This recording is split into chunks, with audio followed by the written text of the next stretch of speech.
سلام بچه‌ها، امیدوارم که حالتون خوب باشه. بعد از قیمت خیلی خیلی طولانی برگشتیم. هوا خیلی گرمه، بی انرژی بودن من رو ببخشید چون هوا 36 درجه است و درصد شرجی بودن هوا 75. من واقعا نابودم و الان بین کارم هستم. من یه مدت خیلی خیلی طولانی نبودم، ویدیو نذاشتم.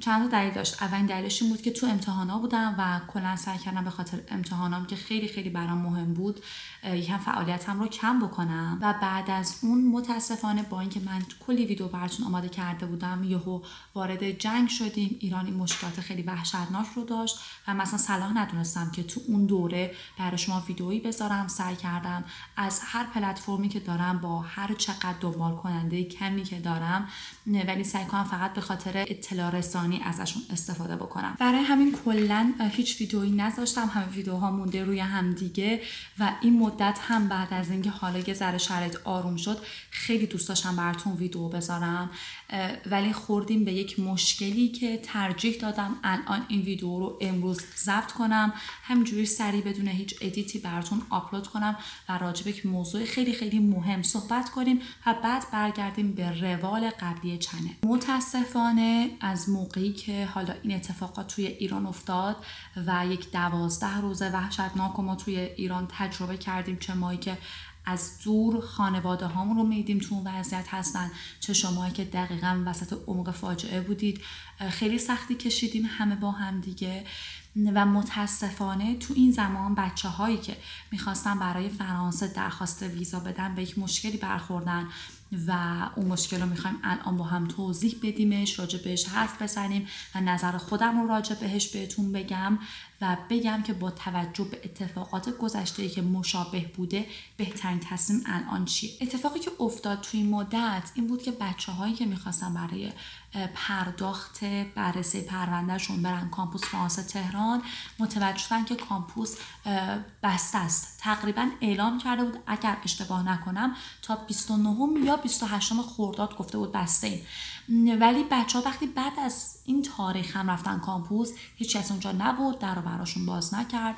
در و براتون باز نکردن و نتونستید پرداختتون رو انجام بدید با اینکه هیچ اطلاعیه‌ای نداده بودن. دوباره امروز دوشنبه بود، دوشنبه ها تاریخ پرداخت، بچه‌ها رفتن، متاسفانه کامپوس بسته بود و یک دونه اطلاعیه روی سایتشون گذاشتن، باز هم راجع پرداخت هیچی نگفتن، فقط گفتن که کامپوس فرانس بسته است و تمام کلاس ها به یک تایم دیگه موکول میشه، آزمون ها برای یک تایم دیگه برگزار میشه، ولی باز هم راجع پرداخت هیچ صحبتی نکردن. دلیلش چیه؟ دلیلش اینه که الان سفارت فرانسه توی ایران موقتا بسته به خاطر هرج و مرجی که به وجود اومده. این موضوع باعث شده که خیلی از شما به اشتباه فکر کنید که سفارت فرانسه توی ایران کلا کارش رو تعطیل کرده و دیگه خدمات ارائه نمیده. ببینید بچه‌ها، این دوتا مبحث کاملا متفاوته.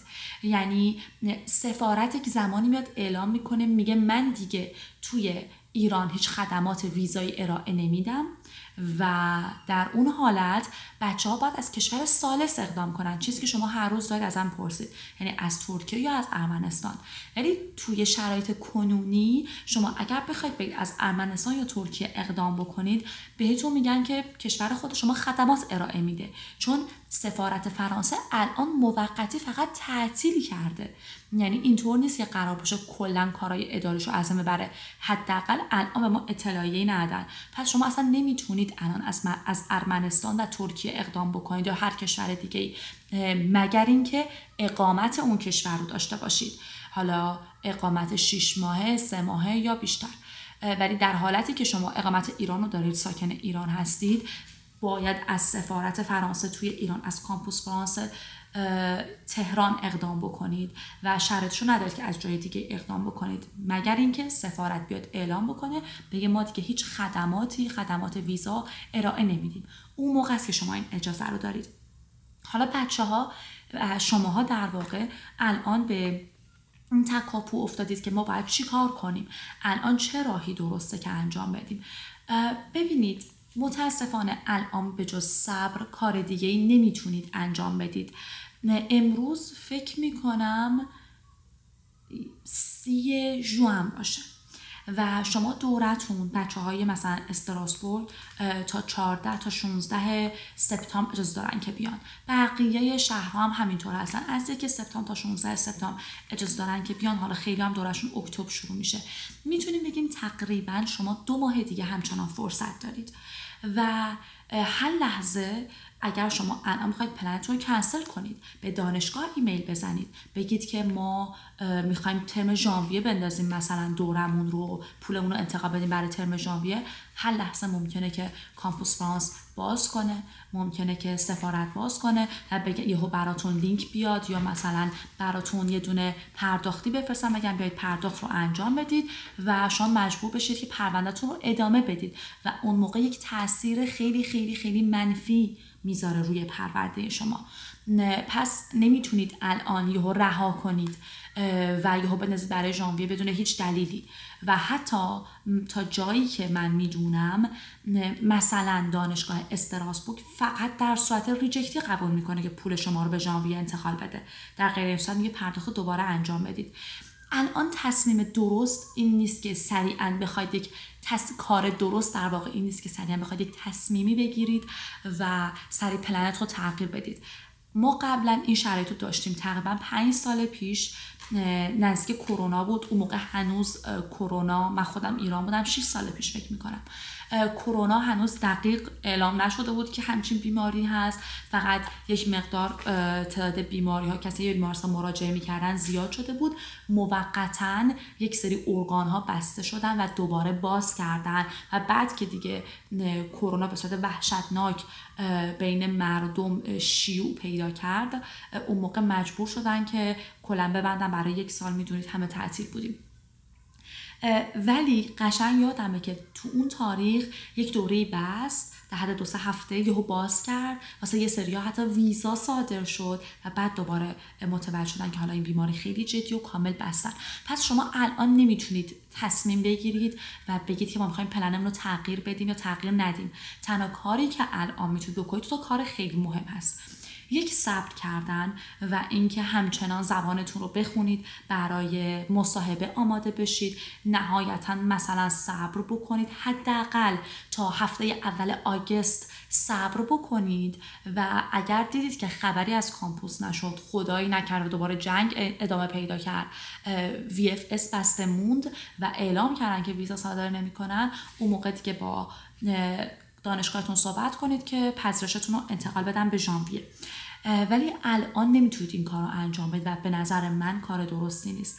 الان مهمترین کار اینه که تمرکزتون رو بذارید روی زبانتون، زبان بخونید و پروندهتون رو تقویت کنید، واسه مصاحبتون کاملا آماده باشید. خیلی از شماها، خیلی از بچهای خود من که پروندهشون با من بوده، توی چنلم بهتون گفتم پرداختیاشون رو انجام دادن و وقتی پرداختی رو شما انجام میدید ممکنه هر لحظه یهو سفارت باز شه، به شما ایمیل بزنن میگن 3 روز دیگه مصاحبتونه و شما اگر رها کرده باشه زبان فرانسوی رو واقعا ضربه بزرگی میخورید. یه موضوع دیگه، حالا این تکلیف بچه‌هایی که پرداخت کردن و پرداخت نکردن، یعنی اونایی که پرداخت کردن اگر نگران این هستن که سفارت بسته بشه، اون 250 یورویی که پرداخت کردن چی میشه، و بهتون بگم اگر سفارت بسته بشه از اون جایی که پرونده شما در واقع بررسی نشده، 250 یورو شما یا به شما برگشت داده میشه یا اونجا سیو میشه توی پروندهتون برای سری بعدی که میخوای در واقع درخواست ثبت بکنید.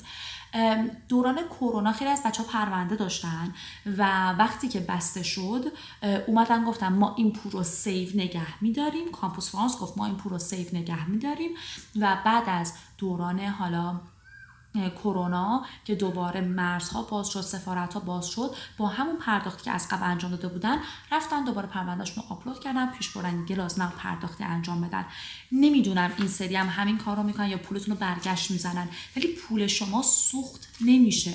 قطعا نگران موضوع نباشید. یه موضوع خیلی مهم دیگه، یک نگرانی مهم دیگه که وجود داره اینه که بچه‌ها میگن اگر اوکی سفارت 1.5 ماه دیگه باز شه اما اون موقع بریم مصاحبه، به شروع دورمون نمیرسیم. این موضوع خیلی مهمه. از همه مهمتر فکر کنم الان این موضوع باشه که شما باید نگرانش باشید. ببینید دانشگاه ها معمولا راه میان.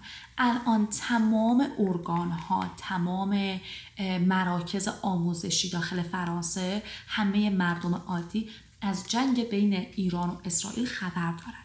پس یعنی چی؟ یعنی میدونن که تو شرایط بحرانی هستید. حتی امسال اومدن گفتن اگر کسی، دانشگاه ما اعلام کرد اگر کسی ایرانی نتونست در واقع درسش رو پاس کنه و اون پاس نکردن، خب مثلا تعداد پاس نکردنش انقدر زیاد شده باشه که ویزاش در واقع تمدید نمیشه، ارجاعش دادن به یک بخش خاصی که اون بخش بیاد با پرفکتور، یعنی در واقع اداره مهاجرت شهر ما صحبت بکنه و درخواست بده که توی این شرایط بحرانی حتی اگر بچه‌ها درساشون رو افتادن براشون نگردونن به ایران، چون توی ایران جنگه. یعنی الان همه ارگان‌های آموزشی حواسشون به این موضوع هست. کاری که از شما میخوام انجام بدید و یک کار خیلی مهمیه که باید بهش توجه بکنید چیه؟ الان تو این شرایط مهمترین کاری که شما باید انجام بدید اینه که یک دونه نامه آماده کنید رسمی. بچه‌ها وقتی میخواید به دانشگاه ایمیل بزنید، خودتون با علم و دانش خودتون می‌نویسید، لطفا رسمی باشه. شروعش با بونژور مادام موسیو باشه، پایانش با احترام باشه و خیلی رسمی بنویسید. خیلی حواستون باشه که نامه مؤدبانه بزنید. خیلی برای دانشگاه‌ها مهمه، وگرنه اصلا بهتون پاسخ ممکنه ندن یا ممکنه خیلی خیلی ذهنیت بدی براشون ایجاد بشه. یه سری نامه همتون آماده کنید. من میخواستم متن از قبل آماده شده بذارم ولی این کارو نمی‌کنم به خاطر اینکه ممکنه فکر کنید هماهنگ شده، یه کار هماهنگ شده است و باهاتون همکاری نکنن. برای همین میخوام متناتون متفاوت باشه ولی با یک سوژه. همه شما با ایمیل هایی که پذیرش گرفتید به دانشگاه دوره زبان شهرتون ایمیل بزنید، بنویسید من با این شماره پرونده پذیرش دارم از دانشگاه شما برای این تاریخ. من ایرانی هستم و الان ایران دچار یک جنگ شده با کشور همسایه. حالا اصلا لازم اسم کشور رو برید، فقط بگید با یک کشوری توی خاورمیانه جنگ ایجاد شده و خودشون کامل میدونن جریان چیه. فقط به خاطر این مبحث سیاسی نشه میگم که اسم نبرید. و الان سفارت فرانسه توی ایران و کامپوس فرانس توی ایران موقتی بستن و ممکنه تا یک ماه و نیم دیگه، 2 ماه دیگه باز کنن. در این صورت ما ایرانی ها، من دانشجوی ایرانی، ممکنه با تأخیر به کلاس های شما برسم. از شما خواهش میکنم که شرایط من رو درک کنید و یک نامه اجازه تأخیر تا پایان ماه اکتبر به ما بدید. ما الان افراد بیگناهی هستیم که دوچار در واقع بازی سیاست شدیم و ضربه‌ش رو ما داریم میخوریم و این آینده ماست. از شما خواهش میکنیم که شرایط ما رو درک کنید. اگر یک نفر از شما فقط بخواد ایمیل بزنه هیچ فایده‌ای نداره. باید همه شما به دانشکده‌هاتون ایمیل بزنید. من متن فارسی این نامه رو براتون توی چنل تلگرام میذارم و توی چنل اطلاعیه جدید رو بهتون میدم هر اتفاقی بیفته. امیدوارم که خبرهای خوش تو راه باشه.